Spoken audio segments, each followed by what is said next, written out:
Here comes the rant. All right, so there's been a brewing narrative throughout the course of this season, and apparently nobody remembers the history. And I'm not talking about 20, 30, 40, 50 years ago. I might be that old, but I'm not quite there yet. Um, I'm talking the last time we had a major formula change and just not remembering things. So I don't like to go after specific people on Twitter. There's a lot of stuff that go on Twitter. I let a lot of it go. This one just kind of got to me and it made me wonder and go, okay, what's real here? So I'm not even going to say who did it because I don't want to call anybody out. But this is the narrative and it's out there. So I'm just going to put it out here and I'm just going to say this was the tweet I saw. Quote, comparing this to Mercedes dominance is frankly embarrassing.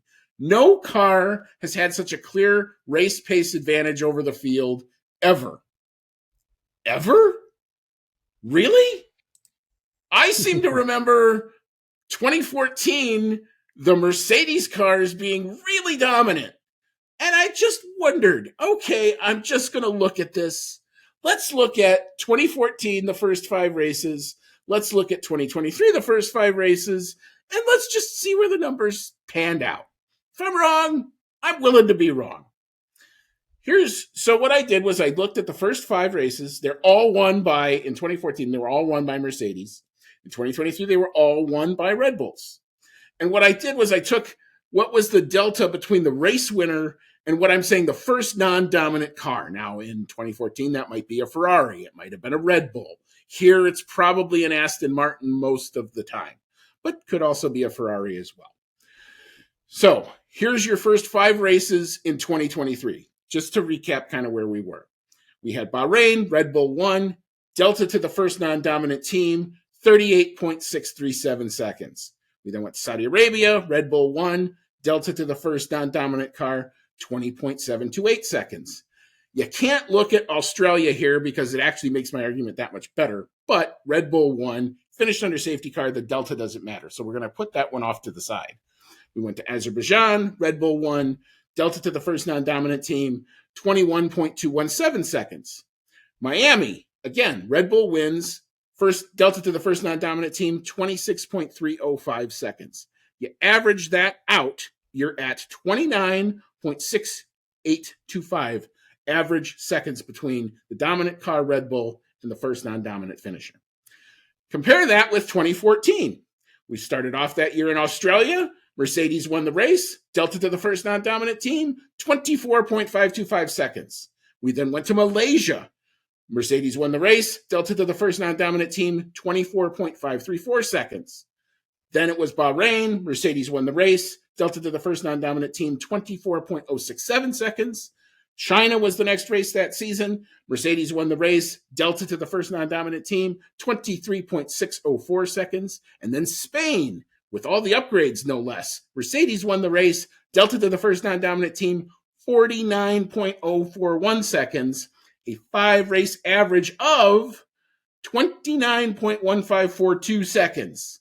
Compare that with a 29.628. It's the same delta. It's the same thing. We've seen this act before. You don't need to overhaul the regulations because of this. This is what happens when you change regulations. One team gets it right. The rest of the teams all catch up.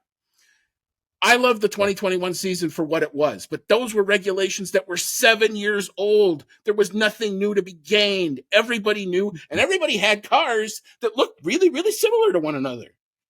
Now, maybe that's a good thing. Maybe it's not. You can consume your Formula One and your fandom as you like, but don't tell me that this is any different than anything happened before because the numbers didn't show it.